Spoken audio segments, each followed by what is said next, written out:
right, let's go to our next game. We have number 10 Michigan at Washington. This one is close. Now, okay, so the really weird thing about this one is, first of all, that Michigan moved up 2 points in the AP poll. A lot of guys are attributing that to the USC win was a much better win than we thought it was, which helped them out. And I think somebody in the top 10 lost too.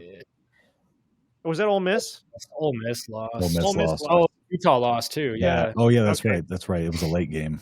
So that benefited Michigan, but then the weird thing about this is that the spread on this one is 2 points in Washington's favor. Washington's favored by 2, which is bizarre. And then the over-under is 41.5. Right now, the FPI has Washington at 57.9% to win this game. Peter, let's go to you. What do you got? Well, it's interesting because I'm slightly surprised that Washington is favored. I mean, Michigan does have a history of not traveling great on the West Coast, as do my Buckeyes. Rose Bowls, except for this last year for Michigan, and I've not been kind to the Big Ten best team over the years and over the history. But rematch in the national title game that probably not too many people will tune into, to be honest. Which is, both teams are a little bit have lost their luster from last year, I would say. But Will Rogers is performing well for the Huskies. He has 10 touchdowns on the season. He has not thrown an interception yet. He is really taking care of the football, but also making plays. And Jed Fish is using him quite well. I'm impressed with his performance so far on the season. And then I know I've done a little bit of Alex Orji bashing on this channel, but he's got a 3-to-1 touchdown interception ratio right now. So salute. It is only 3 touchdowns and 1 interception, but I was going to say, because he's literally thrown 3 touchdowns and 1 interception. It's better. It's not really a ratio; it's a stats, I guess. Better than 3 interceptions to 1 touchdown, I guess. Yeah, We'll, that's true. Well, that was. But we're not talking about Davis Warren. Right now. I noticed that too, and thought about bringing it up, but no, it's interesting. I mean, like I said, these teams are not quite the same teams as they were last year. Husky Stadium is a cool venue. They've got the beautiful boats out there to tailgate in. But the Husky defense just is not quite physical and ready for Big Ten play, in my humble opinion. I think Michigan will be able to continue to dominate on the ground. Khalil Mullins continues to maul fools and just make them cry as he hits the hole and bashes into them.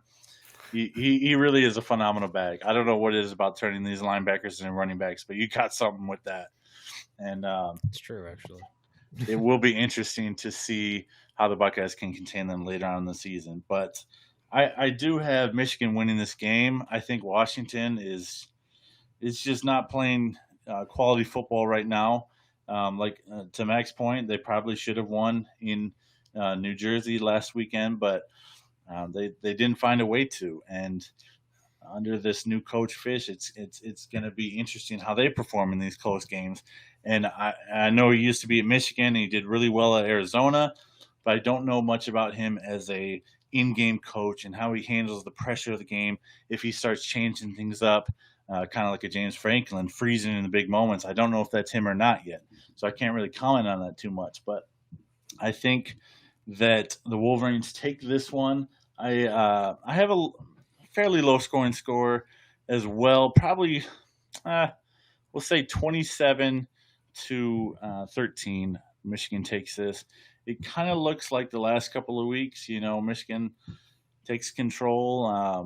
I think they dominate on the round, and they plod their way to another victory through the ground game and through defense and through their elite special teams. Doman has looked better in the punting game. He's improved. Unless something happened in this last week's game that I missed. But your special teams are very elite, and that's an underrated part of football and that people overlook. And I don't think they should, because Ohio State has suffered for some bad kickers over the last couple of years as well since Jim Tressel has gone. But yeah, Michigan takes this one. You said 27-13, right? 27-13 Wolverines. Yeah, I had to at the third quarter of the Minnesota game, I had to post on Twitter that I apologize. I will not get excited about Michigan's first half play for the rest of the season. You are a ridiculous human being. I mean, crying out loud, how do they play so well in the first half and then die in the second? That's all I want to know. Because they're one-dimensional and other teams are making adjustments. That's all it is. All right. Just enjoy the game. No, I refuse. I won't have fun. No fun, sir. You're having fun now, aren't you? No fun. No. Justin, what do you got? Yeah, so I kind of understand the spread in this game a little bit. Like I was kind of surprised at first just that Washington was favored. I think the spread itself isn't really, but they also get the bump from being at home a little bit too. So, but this one's so hard to dissect just because, like we said, with the Rutgers Washington game, if you look at the Washington's offensive numbers, they were 100% there. The defense did a decent job, but again, they couldn't get off the field on third down. Michigan's formula to win here is going to get to as many third and shorts as they can.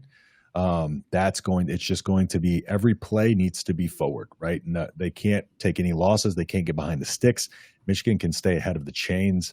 I think their physicality can win the day. I think Washington will make this a tough game, but Washington's field goal kicker, of course, is coming off of a 1-for-4 performance. And in a game that points might be hard to come by, and it's a Big Ten game, you're going to have to get, 3 where you can.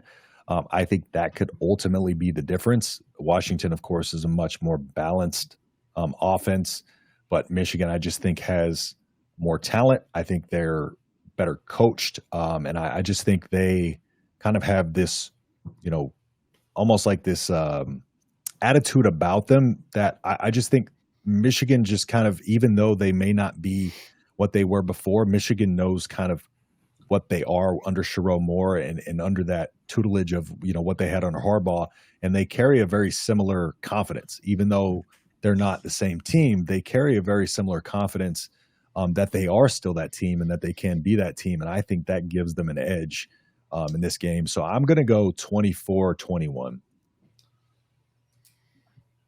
Before you get to your part, Mac, I just want to piggyback on that. I fully agree with that. I think if anything has stuck around from the Harbaugh regime, it is the confidence entering a football game. Like, they are mentally strong as a program still, and that has stuck around. And that bodes very well in football, especially in college. My goodness. Everything. And so, although it might not look like every Michigan fan wants it to look like, the team still believes in itself. Yeah. And that is huge for them.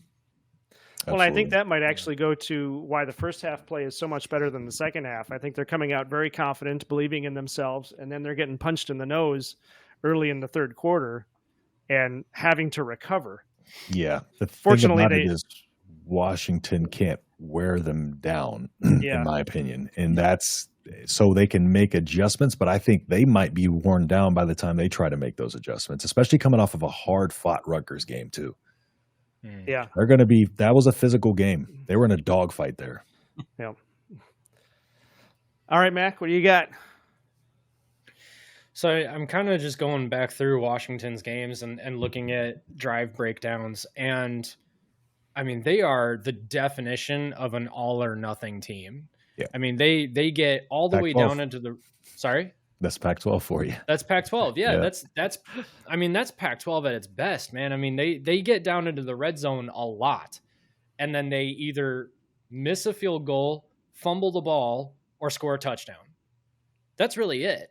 So I'm seeing, if you look against Northwestern, they get down into the red zone, it looks like 2 or 3 times, and go down, lose the turnover on downs, miss a field goal, and then here's a touchdown. Okay. Washington State, punt, downs, missed field goal.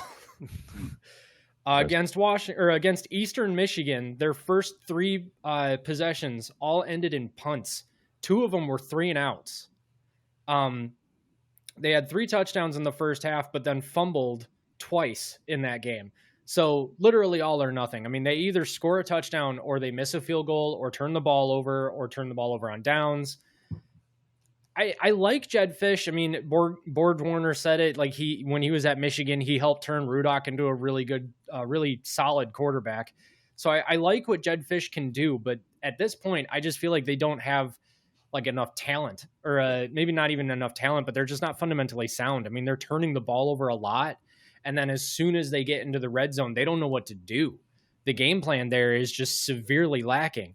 And that's kind of Pac-12 football too. Honestly, I mean, a lot of Pac-12 teams don't want to go to the red zone because then they can't score. Like they cannot play football between the or on the wrong side of the 20, or maybe on the good side of the 20, you know, as us Big Ten fans would like to call it. Especially we like Washington. to be. What's that? Especially Washington. They were all like explosive plays under Penix last year. Like it was just big play after big play.